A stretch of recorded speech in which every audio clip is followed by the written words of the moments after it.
La relation entre la crainte et la sécurité.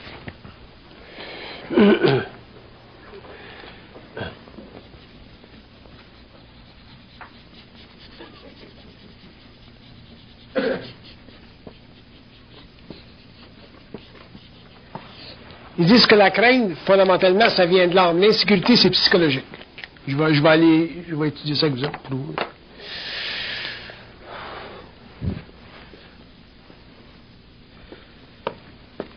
Je vais vous donner quelques lignes de pensée sur ça.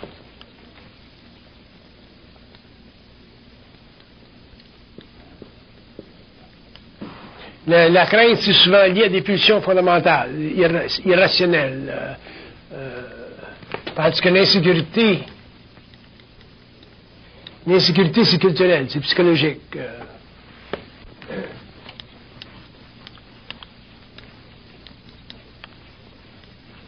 L'insécurité psychologique, ça demande d'être dépassé.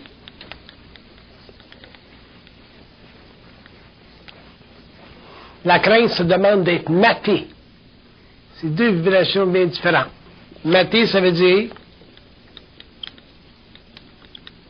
l'homme doit tout faire pour pas en être victime.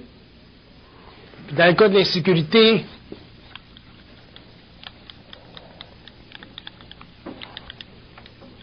l'homme en arrive à le dépasser en se testant dans l'expérience. Insécurité, c'est lié à l'intelligence. Crainte, c'est lié avec les émotions. C'est bien différent.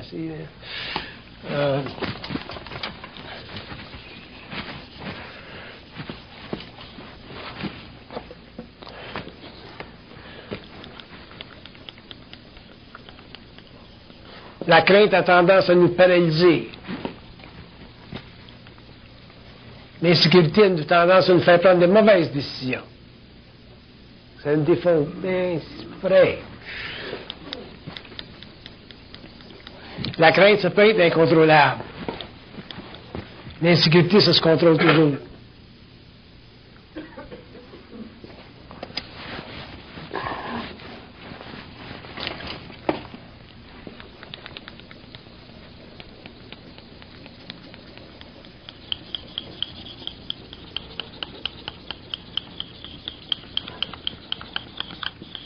La crainte, ça viole notre indépendance d'action. Ça la viole carrément.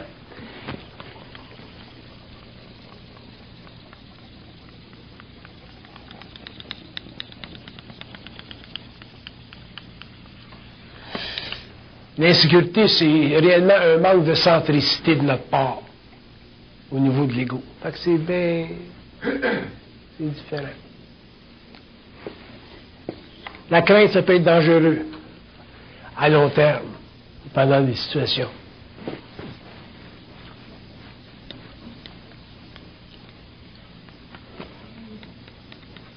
Parce que l'insécurité, c'est plus un débat de l'ego avec lui-même. Donc c'est différent.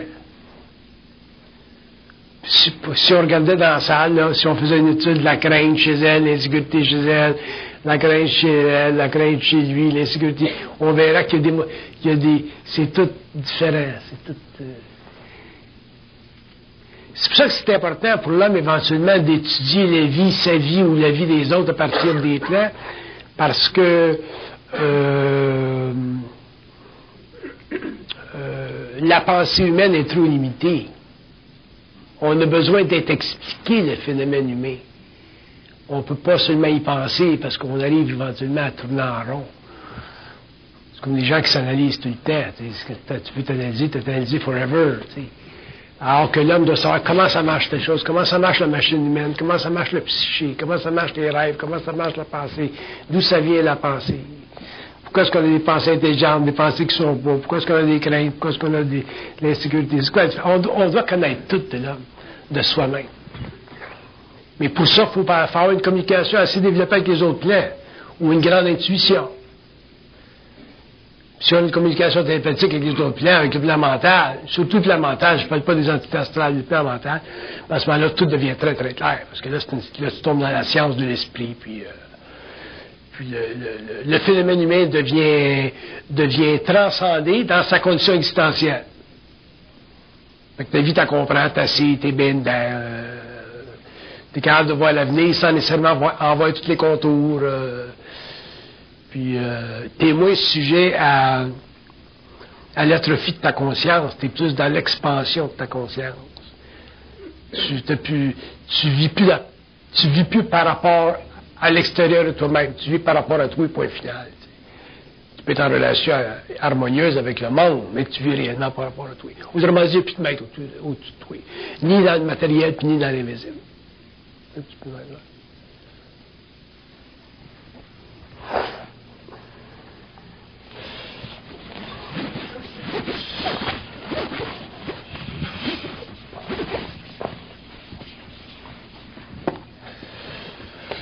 On regarde l'insécurité.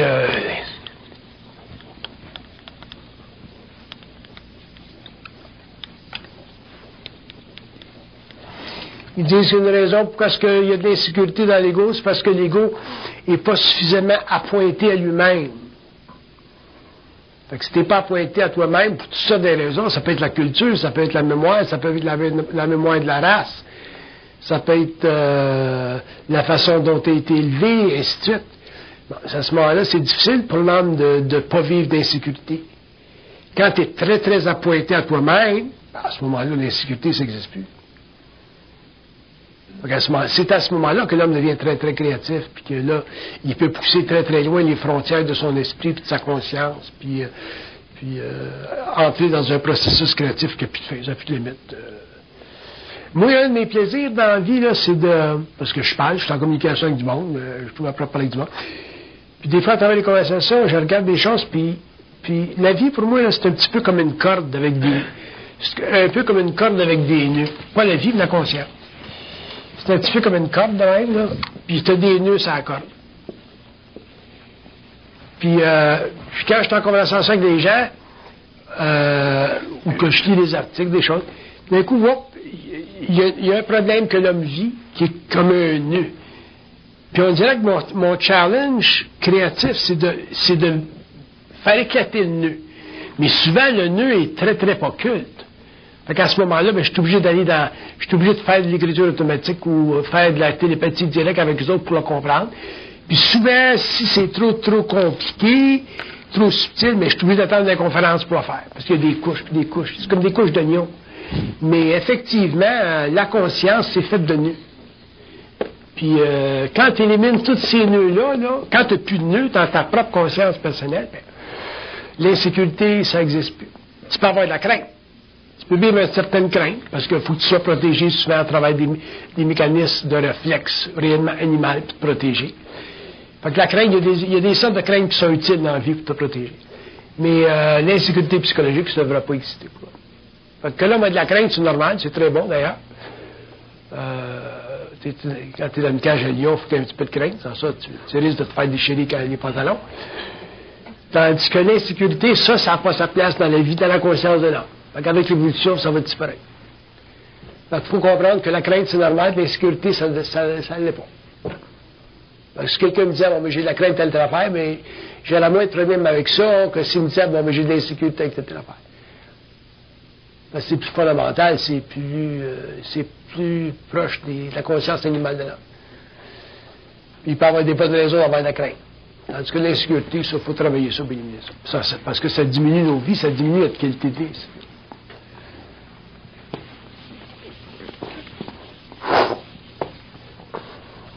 Ce qui est drôle, c'est que des gens comme vous avez une grande sensibilité. Les gens qui ont une grande sensibilité, comme vous, souvent vont vivre une certaine insécurité. Pourquoi? Pourquoi est-ce qu'il y a une relation entre la sensibilité et l'insécurité? Pourquoi? Ils disent...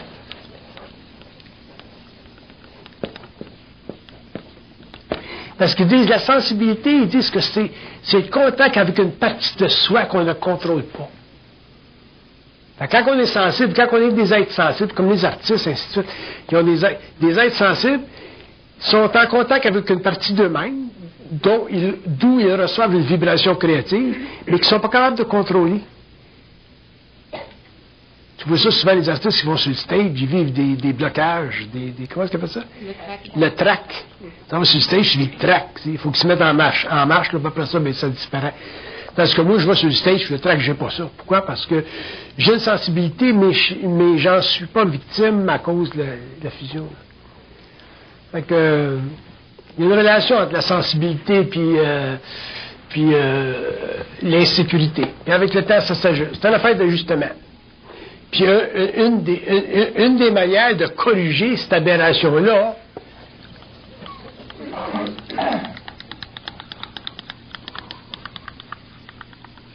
c'est de prendre conscience qu'on est toujours intelligent. Toujours intelligent. Même quand on fait une erreur, on est toujours intelligent. L'homme devrait savoir qu'il est toujours intelligent. À partir du moment où vous questionnez que vous êtes toujours intelligent, vous commencez à vous comparer. Là vous êtes fait. L'homme devrait savoir qu'il est toujours intelligent. Puis à partir du moment qu'on commence à s'habituer à réaliser qu'on est toujours intelligent, autrement dit, toujours dans ce flux d'énergie créative-là, éventuellement le flux s'élargit, s'agrandit, ça, puis un jour, puis tu deviens plus créatif, puis ça te dérange plus, puis tes corps sont ajustés, donc tu souffres plus de sensibilité, puis d'insécurité de l'ego. Moi, je peux même pas m'imaginer pas être intelligent. Je suis pas capable d'être dans ce flux-là. Là. Je suis pas capable. Je suis pas capable. Je suis pas capable. Autant c'est anormal pour l'homme, autant pour moi c'est le contraire. M'imaginer là, que je ne serais pas capable de répondre à des questions, là, je ne suis pas capable. Pourquoi? Parce que je suis trop dans ce flux-là. Fait que, avec ma sensibilité, alors je ne souffre plus de ma sensibilité. Pourquoi? Parce que je ne suis plus victime de l'insécurité de l'ego. Mais c'est avec le temps. Aujourd'hui, je suis habitué. Ça fait 30 ans là, que je suis dans ce processus de fusion-là, je suis habitué. Mais si je retourne de 30 ans en arrière, 25 ans en arrière, je trouvais ça très, très difficile de toujours être dans le flux de cette énergie-là. Les gens venaient me voir, les gens me parlaient, puis j'avais toujours une réponse. J'étais toujours contre tout, moi. Je suis toujours contre. J'ajustais, puis j'ajustais, puis j'ajustais. Dans tous les domaines de la vie. Puis c'est au cours des années que je suis devenu habitué à plus souffrir de ça. Pour qu'aujourd'hui, ben, c'est évident que j'ai plus d'insécurité. Ça me dérange plus. C'est comme tout est gelé des morceaux. Fait que c'est important pour nous autres de savoir qu'on est toujours intelligent. Il faut supporter ça, d'être intelligent. Si on ne le supporte pas, ben à ce moment-là, on le questionne. En le questionnant, ben on devient insécure. Puis c'est comme un cercle vicieux. Puis plus on est sensible, plus c'est important pour nous autres de pouvoir supporter le fait qu'on est toujours intelligent.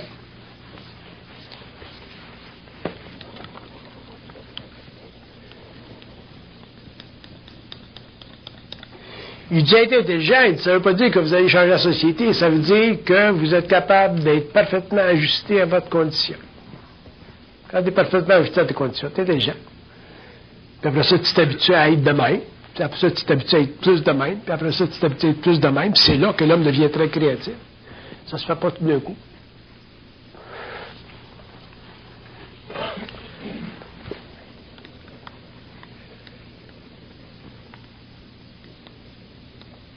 Il dit, être inconfortable, être dans l'inconfort avec notre vie, il dit, c'est pas accepter qu'on est intelligent. Fait qu'on questionne notre intelligence, on questionne la qualité de notre intelligence, on questionne l'état de notre intelligence, on questionne sa magnitude, et ainsi de suite. C'est de l'ego, ça. C'est sûr que ça nous met de l'insécurité, puis ça crée toutes sortes d'autres mécanismes de réflexion, comparaison. C'est mortel se comparer aux autres. Il n'y a rien de plus malade que ça, plus mortel que ça. OK? Question? D'autres questions? On regarde, on étudie avec eux autres l'affaire de toujours se savoir intelligent. Ça, c'est intéressant.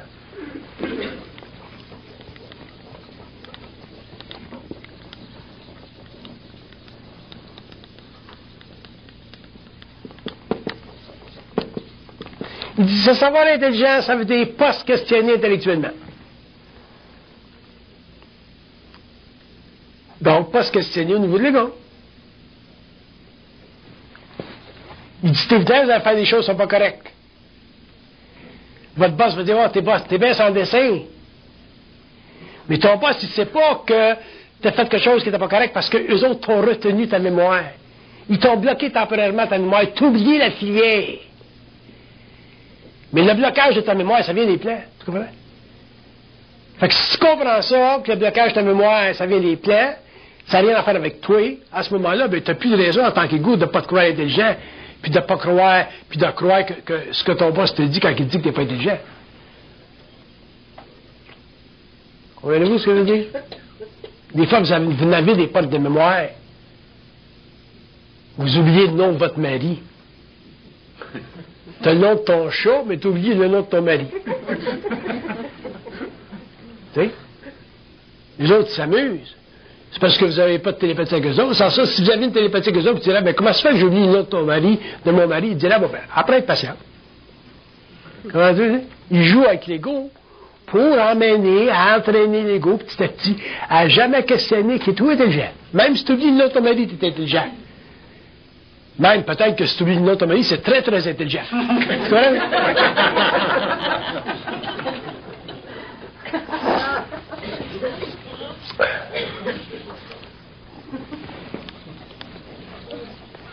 N'oubliez pas que l'esprit joue toujours avec l'âme. Tout le temps. C'est un jeu. C'est un ajustement. C'est un jeu. Fait que c'est important de se savoir tout intelligent. Parce qu'à partir du moment où on s'habitue à ça, surtout quand on est jeune, c'est c'est important ça aussi. C'est important tout le temps. Puis quand on est jeune, là, qu'on va à l'école, puis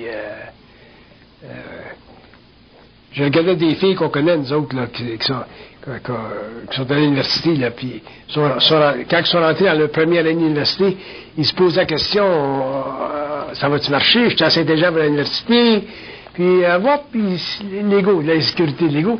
Ils sont rentrés à l'université, puis il y avait des bonnes notes. Des A, puis des A, tu sais. Fait qu'on s'en fait trop pour rien.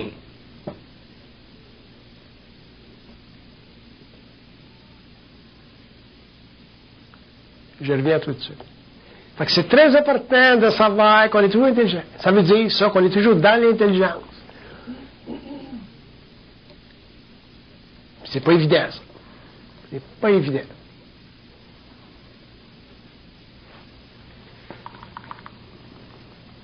Ça prend beaucoup de conscience de soi pour ça, pour savoir qu'on est tout intelligent. Tout dans notre propre lumière, tout dans notre... Puis une fois qu'on est capable d'absorber ça, ce fait-là, ce phénomène-là, mais là, c'est comme si on peut en absorber plus, on peut en absorber plus, puis avec le temps, on devient plus créatif.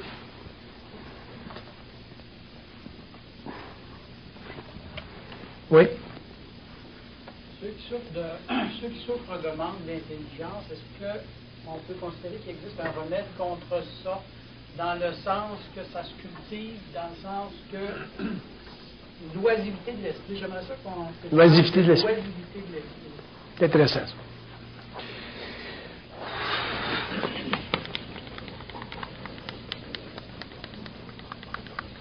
Ils disent que l'oisivité de l'esprit, c'est un manque de contact avec nos propres ressources intérieures. C'est comme si quand l'homme est oisif au niveau de son esprit, ça veut dire que son attention est connectée avec le monde, mais elle n'est pas connectée avec lui-même. Si l'homme était connecté avec lui-même profondément, il ne serait jamais oisif dans l'esprit, même s'il ne faisait rien. Parce que l'oisivité de l'esprit, ça n'existe pas quand tu es bien conscient de l'esprit. Mais ça existe quand tu n'es pas conscient de l'esprit, parce qu'à ce moment-là, ben, tu te connectes avec des choses extérieures qui sont banales. Un homme peut être très, très actif dans le monde et aussi être oisif au niveau de l'esprit. Parce que l'oisivité de l'esprit, c'est un phénomène qui fait en sorte que l'homme est détaché de sa réalité, détaché de sa source, et automatiquement, mais il en souffre parce que la seule chose qui nous remplit, fondamentalement, c'est notre propre lumière, et le reste, c'est simplement une game. C'est purement accidentel, c'est purement astral, c'est très secondaire. Tandis qu'un homme qui est très, très dans son esprit, mais il vit jamais d'oisivité, il est toujours plein, même s'il fait rien, il est plein. Ils disent qu'il faut comprendre le concept de l'oisivité de l'esprit, comme il l'explique, pas le mélanger avec l'oisivité psychologique qu'on parle en général. Parce qu'il y a deux niveaux d'oisivité d'esprit. Autrement dit, un curé peut dire, mais c'est pas bon l'oisiveté parce que vous allez faire des péchés. Ça, c'est l'Église qui veut te tenir occupé pour pas que tu fasses des péchés. Mais au niveau de l'esprit, l'oisiveté, c'est un autre pain de manque. L'oisiveté, c'est une conscience. L'oisiveté, c'est une absence de conscience mentale, c'est un manque ou une diminution de conscience mentale qui fait que dans l'action ou dans l'inaction, l'homme n'est pas plein de lui-même ou n'est pas plein en lui-même. Donc, il y a une grosse différence entre les deux. Se trouver des intérêts, est-ce que ça peut tuer l'oisiveté de l'esprit ou la diminuer? Se trouver des... Ça dépend. Ça dépend. Ça, c'est intéressant, cette question-là. Si vous vous trouvez des intérêts parce que vous êtes vide, c'est une chose. Si vous vous trouvez des intérêts parce que ça fait partie de votre plein, c'est une autre chose. Fait qu'il y a deux façons de se trouver des intérêts. Il y a des gens qui vont se trouver des intérêts parce qu'ils sont vides. Ces intérêts-là, éventuellement, vont mener à rien parce que c'est purement de la compensation astrale. Alors qu'un homme peut se trouver des intérêts qui font partie de son esprit, qui font partie de sa vibration, qui font partie de son plein, et ces intérêts-là, à ce moment-là, sont des actes créatifs. Ça devient un acte créatif. Aller pisser à temps, c'est un acte créatif. Si tu vas à la toilette à temps, c'est un acte créatif. Si tu vas à la toilette en dehors de ton timing, c'est plus créatif. Là, je pousse ça, là. Je pousse l'image, là. Autrement dit, quand on parle de créativité, on ne parle pas nécessairement d'un acte qui mène à une réalisation à la Michel-Ange. La créativité, c'est un processus qui permet à l'homme d'être harmonisé au niveau de ses corps subtils, de son corps matériel. Alors, quand l'homme est harmonisé au niveau de ses corps subtils, de son corps matériel, mais il est fondamentalement créatif. Que cette créativité-là soit exprimée dans une forme plus sophistiquée ou dans une forme très banale, très animale, ça fait partie de sa conscience créative. À ce moment-là, il n'y a plus d'oisivité possible chez l'homme. Parce qu'il est toujours plein. Il est toujours plein de son esprit. Il est toujours présent dans son esprit. Puis éventuellement, l'homme va dans la conscience télépathique, fait qu'à ce moment-là, il n'est jamais seul dans le monde, même s'il n'y a personne autour de lui.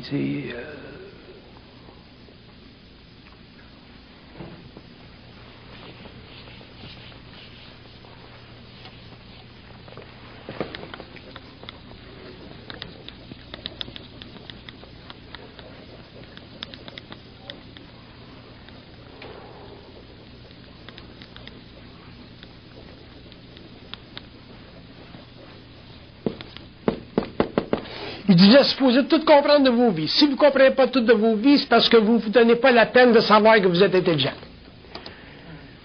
Parce que si vous vous donniez la peine de savoir que vous êtes intelligent, vous ne questionneriez pas votre vie, vos vies. À ce moment-là, vous seriez plein dans vos vies. Ça vous donnerait une vibration, qui mènera à une autre vibration, puis qui mènera à une autre vibration.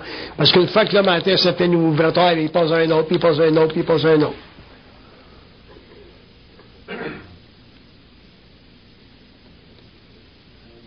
Oui. C'est-tu le même processus d'abord pour éliminer l'entité? C'est le même processus pour éliminer l'entité?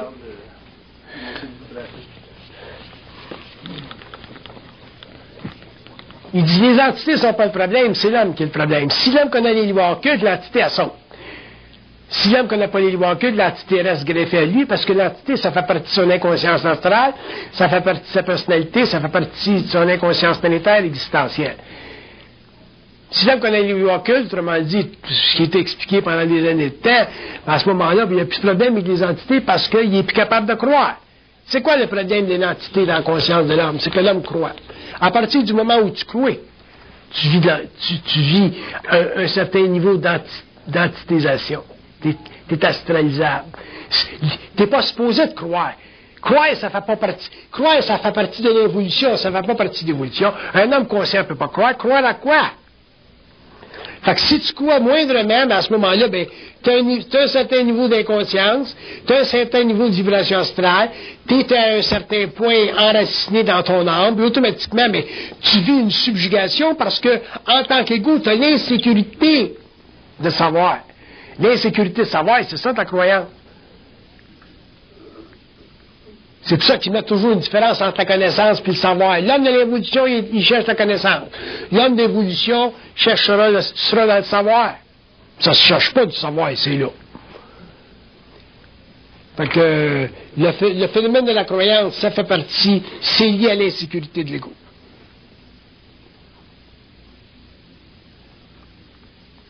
Je le voyais à un autre niveau. Là. Puis, ce que vous appelez, vous autres, des entités. Souvent, les gens disent, bon, ben, comment est-ce que je peux savoir si c'est mon double ou si c'est une entité? Tu occupe-toi pas de ça. D'ailleurs, tu t'évoues pas, fait que tu pourras jamais savoir tout de suite, évidemment. Fait que la seule chose que je dis, bon, ben, si c'est intelligent, c'est intelligent, si ça l'est pas, ça l'est pas.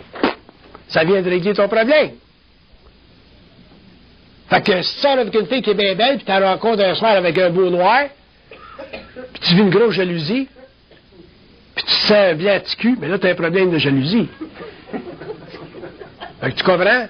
Fait qu'à ce moment-là, ben, c'est sûr que tu vas être astralisé par une entité quelconque, ou si tu n'es pas astralisé par une entité, tu peux même être astralisé par eux autres. Fait que ça n'a pas d'importance qui c'est qui t'astralise. Toi, techniquement, tu dois être capable de regarder ce qui se passe, vivre ce qui se passe, puis pas être impliqué au niveau de l'ego. Si tu n'es pas impliqué au niveau de l'ego, à ce moment-là, tu ne vivras pas de jalousie, puis si tu n'es pas astralisé, puis tu n'as pas une entité astrale qui te confine à une expérience de jalousie, ben à ce moment-là, ben, tu n'as plus de problème.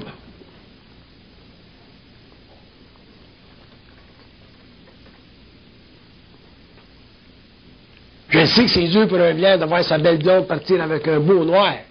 C'est tough. C'est dur, ça. Mais ça fait partie de l'expérience de la vie. Le noir, ils l'ont mis sur son chemin. Comprends-tu? La blonde, elle l'a rencontré, c'était là. Fait que la blonde, elle rencontre Boisvert, puis... c'est vrai? Ça fait partie de la vie. Mais si t'es conscient, à ce moment-là, t'es content pour Boisvert, t'es content pour la blonde. Mais si t'es pas content, à ce moment-là, t'as un gros problème de jalousie. Alors, ils disent, la vie, c'est une game.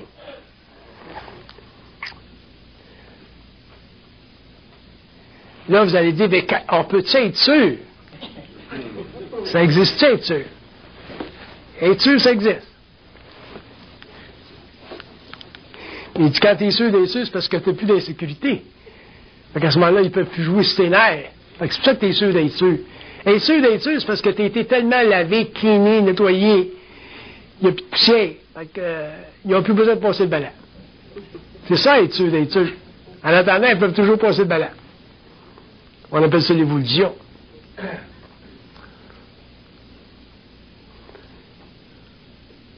Comme toi, il dit, tu te questionnes trop. Il dit, lui, il se questionne tellement, c'est devenu une job. Tu sais. Tu comprends? Il faut t'arrêter ça. Tu comprends? Étudier, c'est une chose. Questionner, c'est une autre affaire. Moi, j'étudie tout le temps, mais je me questionne jamais. Vous autres, vous étudiez pas, vous vous questionnez. Pas pareil. Faites la différence. Une grosse différence entre les deux. Vous avez le droit d'étudier, vous restez dans vos jours. Mais vous devez en arriver un jour, puis vous questionner. Faites la différence entre les deux. Puis pareil. C'est pas pareil. Ce questionnement, est-ce que c'est être validé dans son intelligence? Ouais, ce qu'il dit.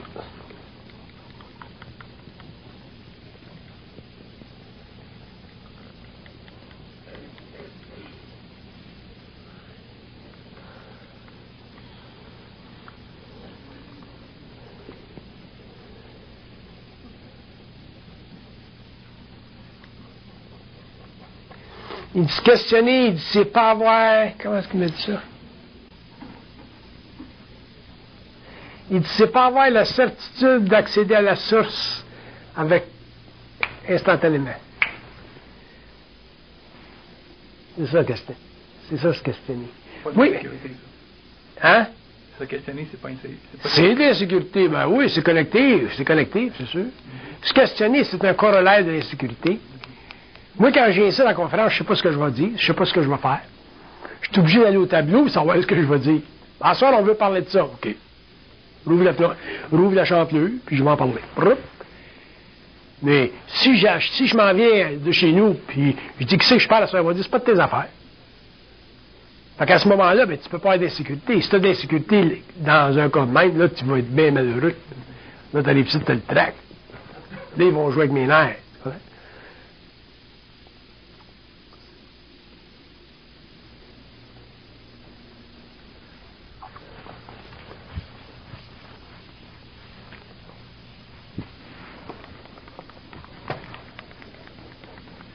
Il dit trop se questionner, c'est pas bon parce que c'est un chat qui se couvre à sa queue.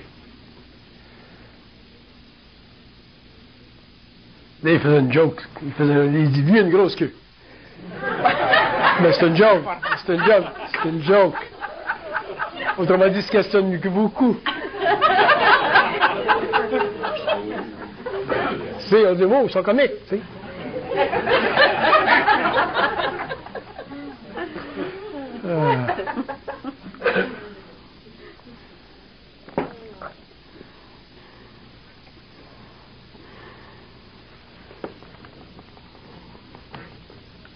Il dit trop se questionner, c'est pas bon parce qu'il dit vous vous habituez pas à supporter votre vide, d'être dans votre vide plein.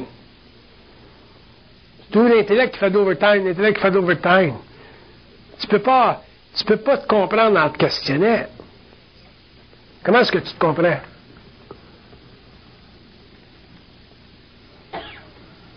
Il dit, tu te comprends en sachant, en pouvant supporter le fait que tu es toujours dans ton intelligence.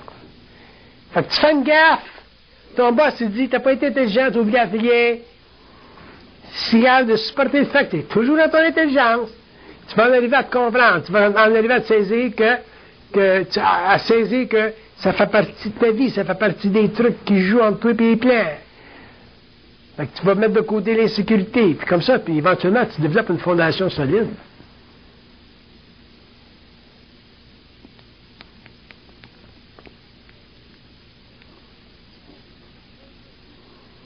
Puis on vit dans une société compétitive où relation boss-patron, la vie est dure, et ainsi de suite, mais plus on est testé parce que c'est une vie de compétition, puis c'est une vie où l'homme doit performer. Fait que quand tu es régi par des lois sociales où il faut que tu performes, ben, c'est évident qu'éventuellement tu vas faillir un peu, puis tu vas être critiqué ou tu vas te critiquer toi-même, puis tu vis des états psychologiques abominables. C'est pas pour rien que des gens soient insécures.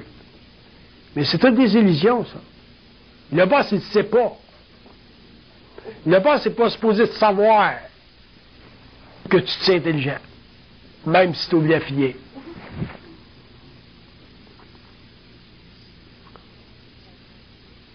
Ça se passe entre toi et toi. Ça. C'est supposé se passer entre toi et toi. Toi, autrement dit, entre toi et eux autres.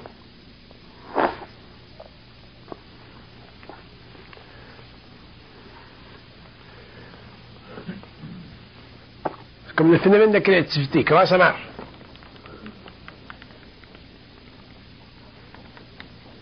La créativité, c'est une énergie qui passe seulement quand vous avez un certain niveau d'ouverture, de liberté intérieure. C'est là que ça passe, la créativité. Sans ça, si vous êtes bloqué, ça passe pas.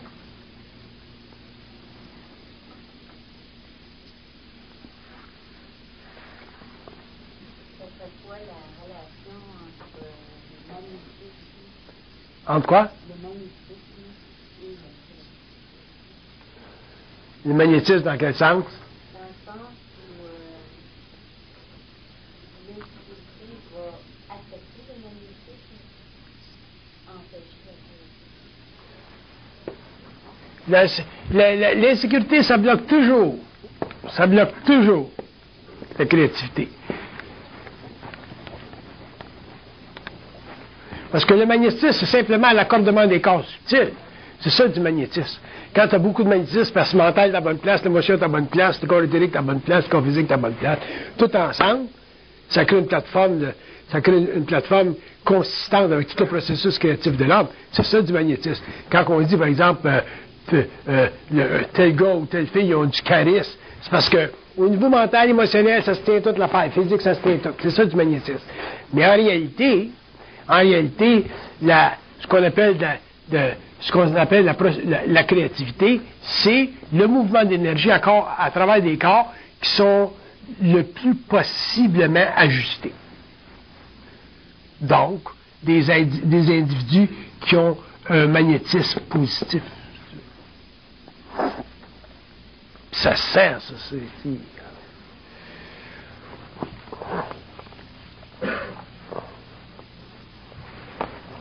Mais, ils disent avoir un magnétisme positif, ça ne veut pas dire avoir de la conscience. La conscience, c'est une autre affaire. Tu peux avoir des gens, par exemple, qui sont dans le cinéma, ça a du magnétisme, ça pète le feu, ça rentre dans des restaurants, tout le monde se retourne de bord, les têtes se retournent de bord, puis souvent ça tombe en bas de leur chaise, tu sais. Mais ça ne veut pas dire qu'il y a de la conscience. Fait que, la conscience, c'est réellement un contact mental de l'homme avec un autre plan. Autrement dit, tu tombes dans l'occulte de ta conscience, là, puis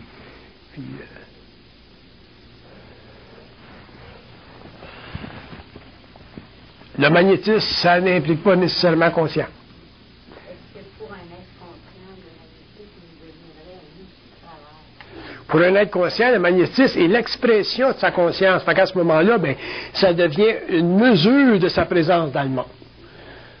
Fait que fait qu'étant une mesure de sa présence dans le monde, mais ça devient aussi une mesure de son travail, ça devient une mesure de son outil de travail. Mais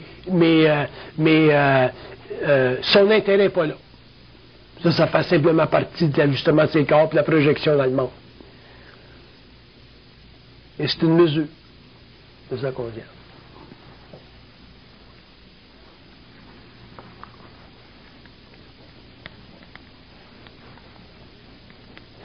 Parce qu'ils disent trop de magnétisme, l'utilisation du magnétisme, pour le magnétisme lui-même, ça peut mener à de la magie noire, ça peut mener à la domination dans le monde, ça peut mener à... Donc ça va des deux bords, la fait du magnétisme. Moi, j'en connais des gens qui sont très, très magnétiques, puis sont des gens dangereux. Donc si t'es pas réellement allumé, tu tombes dans la trappe, ils vont t'envoyer ça, c'est sûr. Ça, c'est du magnétisme, mais c'est très astralisé, là. Donc ça dépend de ce qu'on regarde, comment est-ce qu'on le voit.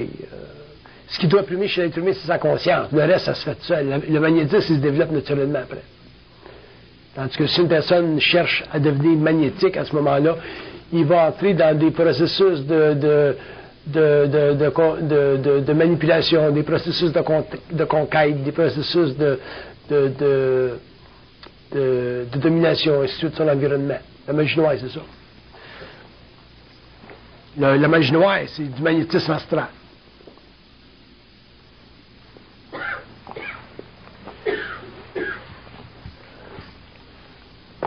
OK?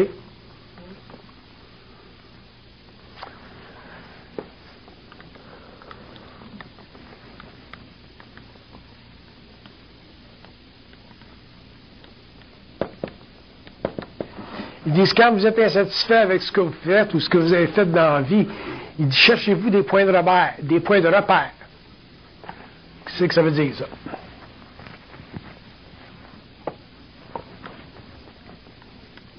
Les points de repère, ils disent, ce sont des façons d'être qui vous vont bien. Il y a des façons d'être, pour n'importe qui, pour un boulanger, pour un médecin, pour un avocat, des points de repère qui vous vont bien. Puis il dit, quand vous avez trouvé un point de repère qui vous vont bien,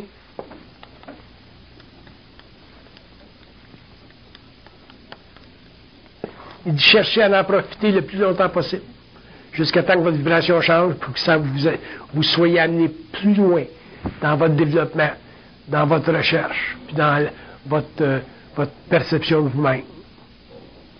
Mais chaque être humain devrait être capable de se trouver un point de repère qui convient. Comme moi, j'en ai un point de repère qui me convient, c'est rien faire. J'adore ça, rien faire. Pourtant, je fais toujours quelque chose, je suis toujours actif. Mais rien faire, j'aime rien faire. Parce que quand je fais rien, autrement dit, j'appelle ça, quand ma vie est plate, c'est là que je suis le plus créatif. Quand ma vie est plate, là, je suis créatif. Des livres, j'en ai 4-5 dans mon computer, là, puis ouais, non, ça marche. Quand ma vie est plate. Mais quand ma vie est toute occupée, là, puis je m'en vais ici, je m'en vais en voyage là, puis je rencontre du monde ici, puis je m'en vais un party ici, je fais rien. Parce que je suis trop excité au niveau de mes sens. Fait que quand là, ma vie devient bien plate, là, assis dans le désert, là, il se passe rien, là, c'est là que je suis créatif. Fait que ça, c'est un point de repère pour moi. Quand je vais être créatif, je me coupe du monde complètement. Je m'en vais où ce qui se passe rien. Je m'en vais où personne ne me connaît. Puis, d'un coup, là, je deviens créatif. Fait que chaque être humain devrait se trouver son propre repère.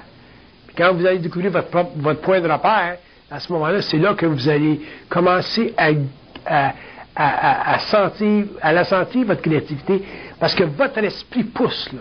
Pousse, il veut sortir, pousse. Amenez-vous sur une plage, là. Amenez-vous sur une plage, sur une île, là, à rien faire. C'est plate, là. C'est plate. Puis vous allez voir que vous allez commencer à avoir des idées. Ah, on va me faire une petite cabane en paille. Hop, je vais me faire du feu. Je vais me frotter du bois. Là, vous allez devenir des Robinson Crusoe. L'esprit pousse tout le temps. C'est une illusion, ça, que l'esprit n'a rien à vous dire, que l'esprit n'a rien à transformer de ce qui est dans le monde par rapport à ça. C'est une illusion. Mais vous êtes tellement occupés à aller comment est-ce qu'on appelle ça? What do you call this? Mall? Shopping mall. Vous êtes tellement habitués à aller dans des shopping malls, vous êtes tellement habitués vous êtes toujours dans un processus de compensation. Ah, ça, je vais le développer. Ça, je vais le développer. Ça, c'est intéressant. Je le vois venir. Il dit, on est toujours en compensation. Ce que vous appelez, vous autres, là, la société de consommation, c'est de la société de compensation. De la consommation, c'est de la consommation. Qu'est-ce que j'ai dit? La consommation, c'est la consommation, c'est de la compensation. Fait que quand tu consommes, tu compenses, puis tu peux pas être créatif. Mais si tu ne pouvais plus consommer, là, tu es à Saint-Nil, là, c'est plate. La vie est à plate. On t'embarre, là, puis on dit, alors, organise-toi. Vous seriez surpris de la créativité que vous auriez. Fait que dans un sens, la consommation, ça tue la créativité. Pourquoi?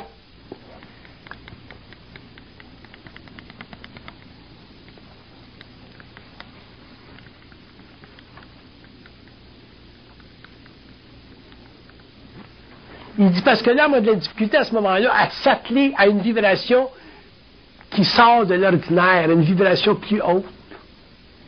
Le danger avec la consommation, c'est que ça banalise notre vibration. C'est comme si ça fait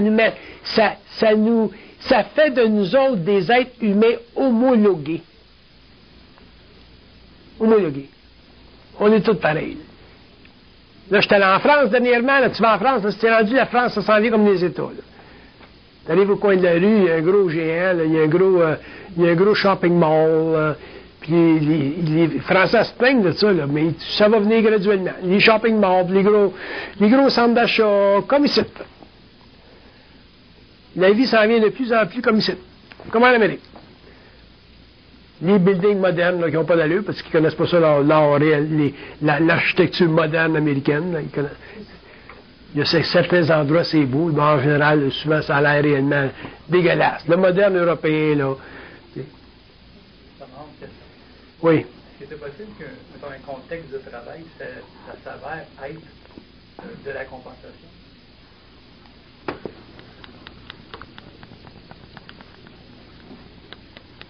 Il dit travailler, c'est fait pour payer votre loyer.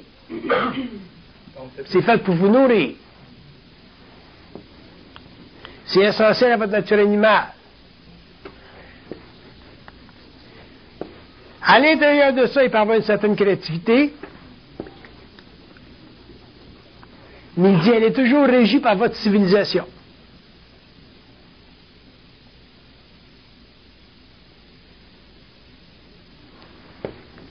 Il dit, vous pouvez être très bien là-dedans. Il y a des gens qui sont très bien là-dedans, dans un job, ils sont très bien. Pas de problème avec ça. Mais ça dépend de la programmation de chacun. Du travail, quel que soit, c'est toujours créatif. C'est toujours nécessaire. Ouais. C'est toujours nécessaire. Tu travailles, c'est toujours bon. Parce que ça paye ton loyer, ça paye ta nourriture. Le travail, c'est pour survivre. La fondation du travail. Après ça, ben, tu peux avoir d'autres niveaux plus subtils. Où tu rentres dans la créativité. Mais le fondamental de la job, c'est pour manger. Après ça, ben, il y a d'autres niveaux où ça rentre dans la créativité. Puis, dépendant de ton état de conscience, dépendant de comment tu te mets avec l'environnement, dépendant de ta puissance créative, dépendant de ta capacité de traiter des nouvelles notions dans un monde extrêmement mécanisé, bon, ben, c'est là que tu vois jusqu'à quel point tu peux être créatif. Il y a des êtres qui ont il y a des êtres qui peuvent plus jouer de leur créativité dans un monde extrêmement contrôlé, dominé, structuré. Ça dépend des individus. Si tu es un avocat, par exemple, puis tu es bien bon avocat, puis tu as du génie, puis tu connais la jurisprudence, puis tu as une mémoire phénoménale, mais tu peux réellement en arriver à faire ce que tu veux quasiment au niveau légal parce que tu es capable d'instituer une nouvelle notion de justice puis de jurisprudence simplement par ta puissance créative puis ta capacité de mater les vieilles formes puis d'entraîner des nouveaux juges, des nouveaux avocats à voir ou à percevoir le caractère apolitique de toute justice sociale. Si tu es capable de faire ça, ben tu deviens très créatif. Ça, c'est ton génie, c'est ta mission sur Terre. En médecine, c'est la même affaire. En menuiserie, c'est la même affaire. On a toutes des... Au-delà là, de manger, puis se nourrir, puis payer notre loyer, on a toutes des couches plus ou moins créatives de conscience qu'on peut exercer en société. Puis ça dépend de notre programmation. Mais à l'intérieur de ces échelles de conscience créative, là, ben, faut qu'à un certain moment donné, on soit capable de s'apprécier soi-même. Autrement dit, si tu es un avocat, puis tu n'es pas capable de faire comme l'autre avocat qui engendre et qui engendre, il faut que tu sois capable d'être bien avec toi, dans ta peau. Là, l'autre question qui me vient, c'est comment est-ce que tu peux être bien dans ta peau quand tu regardes à côté de toi et puis il y a un géant? Tu es un avocat, puis il y a un autre avocat, puis lui, là, il brûle le papier. Comment est-ce que tu peux être bien? Ça, c'est intéressant, ça.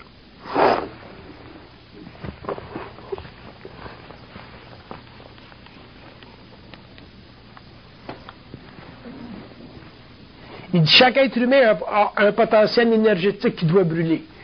L'autre avocat, il a le feu dans le cul. Il y a le mental, il y a la psychologie, il y a l'énergie, il y a le vouloir, il y a la volonté de faire des affaires que toi, tu ne feras jamais. Il va prendre l'avion, il va aller en Europe, rencontrer la cour en Belgique, rencontrer tel avocat, il va revenir, il va rencontrer un autre, il va faire des démarches incroyables pour en arriver à ses fins, à ses buts, et ainsi de suite. Il va se connecter à du monde. Quand il fait des parties, c'est plein de monde. Toi, tu es un avocat, mais tu n'es pas capable de vivre cette vie-là.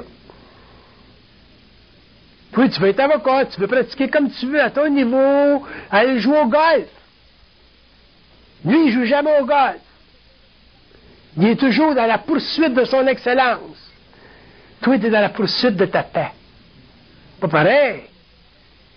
Fait que lui, est dans sa poursuite de son excellence, fait qu'à ce moment-là, laisse-le faire, c'est son affaire. Compare-toi pas à lui, parce que lui, il va te brûler. Parce que lui, c'est une force de la nature. C'est une vierge sur vierge. Une vierge double. Tandis que toi, tu es un petit poisson.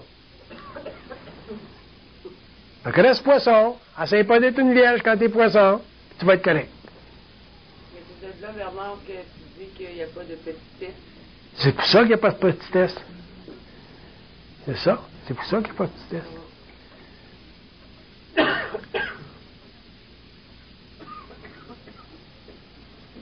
On a tout le potentiel énergétique nécessaire pour la mission qu'on a sur le plan matériel.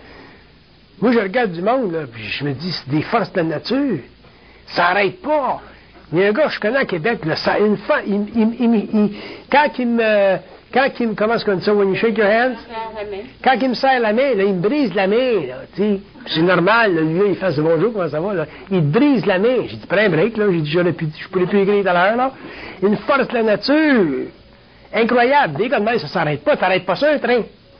Tu le laisses aller sur la traque. Fait que moi, je ne vais pas dire, ben, j'aimerais ça être de même. Je peux pas de même. Moi, il faut que je monte ma batterie à tous les matins. Lui, la batterie, elle monte à tous les matins. Moi, il faut que j'en monte ma batterie à tous les matins. Comment tu dis? On n'est pas pareil. On n'a pas le même potentiel. Fait que tu commences à regarder de même, tu as un complexe d'infériorité, le pipi te diminue de même. C'est sûr.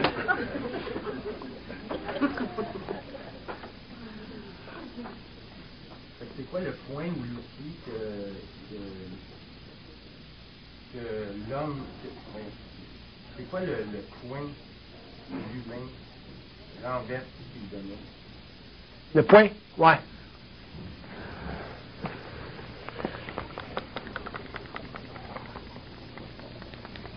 Il dit le point où l'homme renverse ce qui domine, c'est dans la volonté pure.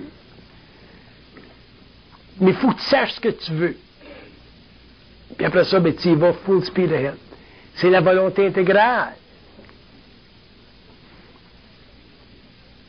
C'est comme je disais souvent, un gars dit, bon, mais j'ai pas de job. Ça n'existe pas, ça, il n'y a pas de job. Tu peux pas me dire, il n'y a pas de job. Il y en a 75 millions de jobs. Déplace ton corps, va chercher. Il y en a une job. T'as un problème, c'est un job, corrige le problème. C'est rien qu'une affaire de volonté, c'est une affaire de volonté. Sans ça, vous ne pourrez jamais contrôler votre astral. Donc à ce moment-là, ben, vous ne pourrez jamais en arriver à le sentir, ce fameux point-là. Là. Parce qu'il est tout dans la volonté, le point. C'est plusieurs choses, la volonté. Regarde la volonté. C'est quoi de la volonté? Je vous donne des échantillons.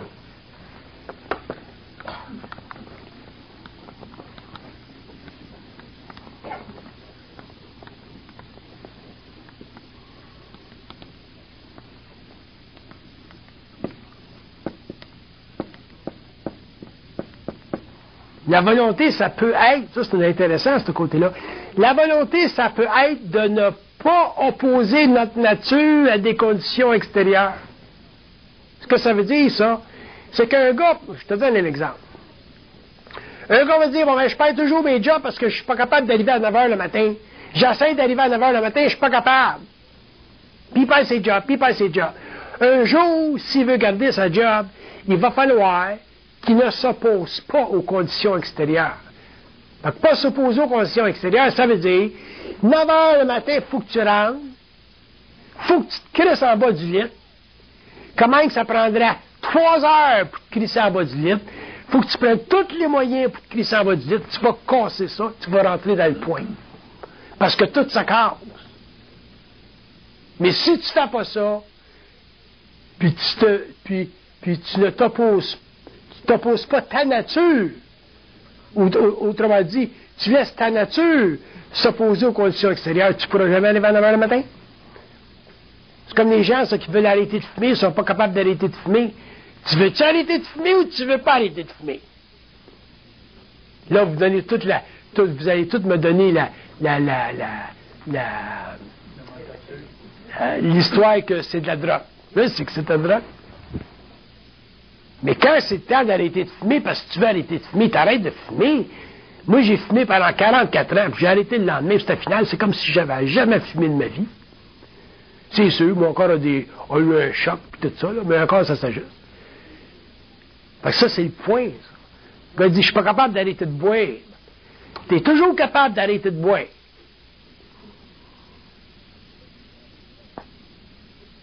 Fait que ce point-là, que l'homme a besoin dans la vie pour corriger des excès, whatever it is, il est fondé sur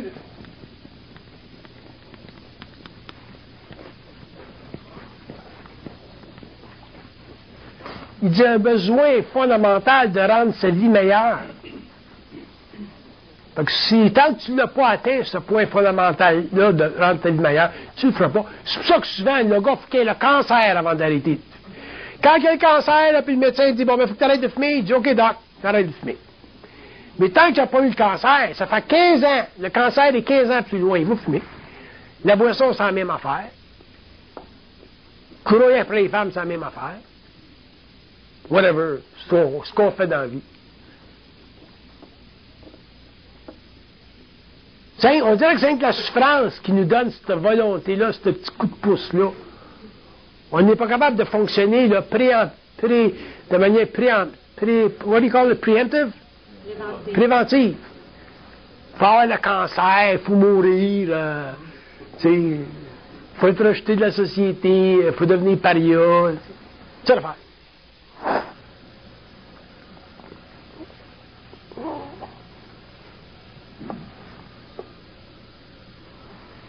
Comment tu fais la différence entre la prévention et la spéculation? Et on peut être préventif vis-à-vis de notre bien-être dans notre vie, mais comment différencier le fait qu'on ne spécule pas sur notre vie? Autrement dit, quelqu'un qui veut améliorer sa vie, ça peut être de la spéculation dans laquelle il va faire plusieurs erreurs. Ça dépend de notre éducation. Le problème, c'est qu'on a été mal éduqués. D'abord, en général, on a des parents qui sont sans dessin. Quand tu as des parents qui sont sans dessin, PSD, à ce moment-là, tu ne grandis pas avec des notions culturelles qui bénéficient de notre avenir. Un parent qui est intelligent, quand tu es petit ou que tu grandis, il va t'amener lentement. Il va t'enseigner lentement pour que quand tu arrives à 13-14 ans, tu ne fumes pas et tu ne prends pas de drogue. Il peut te jouer n'importe quel game, des games que tu fais avec des enfants. Il peut t'amener, si des bicycles à gasoline, il considère ça dangereux pour ton tempérament, il va t'amener à l'hôpital, puis il va te montrer des gars qui sont rentrés dans les murs à 150 000 à l'heure, qui c'est qui ont de l'air. Fait que ça va te régler ton cas tout de suite. Ça, c'est de la prévention. Si on sait que c'est difficile dans la vie, la manutention de l'argent, il va t'apprendre, pendant que tu es petit, 6, 7, 8, 9 ans, à commencer à te faire un compte de banque. Comment traiter pas attendre que tu aies 60 ans. C'est comme des femmes qui sont mariées, puis que le gars ne leur a jamais rien enseigné, puis que les femmes arrivent à 50 ans, puis ils ne savent pas quoi faire, ils ne savent pas comment ça marche, la caisse populaire. C'est pas bien intelligent. C'est une affaire c'est une affaire d'éducation. Fait que quand tu parentes un enfant, ta job, d'ailleurs, parenter un enfant, c'est l'initier à la vie. Puis si, moindrement, tu ne fais pas partie du PSD, ben à ce moment-là, ben, tu commences à lui montrer ça. Fait que quand il est prêt à partir tout seul, il est assez avisé, lui, pour commencer à avoir une vie qui va être agréable. Il sait comment ça marche l'argent, même la santé. Tu commences avec tes enfants quand ils sont jeunes au niveau de la santé. Tu commences tes enfants quand ils sont jeunes au niveau de la propreté de leur corps, leurs vêtements, ainsi de suite. Fait que quand tu fais ça lentement, puis tu amènes un enfant en contact avec de la beauté, mais c'est évident que rendu à 18-19 ans, il ne va pas être avec les Hells Angels. Comprends-tu? Il n'y aura pas de vibration. Il va être trop sophistiqué intérieurement. Parce qu'il va avoir été montré, toutes ces affaires-là. C'est de la prévention. Il n'y a pas assez de prévention dans l'éducation. Fait que les jeunes grandissent, sont rendus à 13-14 ans, les parents font partie d'une autre génération, ils ne savent plus quoi faire avec ça. Ils sont foutus. Fait que le jeune est obligé de se débrouiller lui-même, puis se débrouiller lui-même, mais c'est bien difficile aujourd'hui. Parce que nos parents sont sans dessin. Ça ne veut pas dire qu'ils ne sont pas fins, mais souvent du monde qui sont trop fins ne sont pas assez intelligents. Parce qu'être trop fin, c'est pas toujours bon. Mais être intelligent, c'est toujours utile.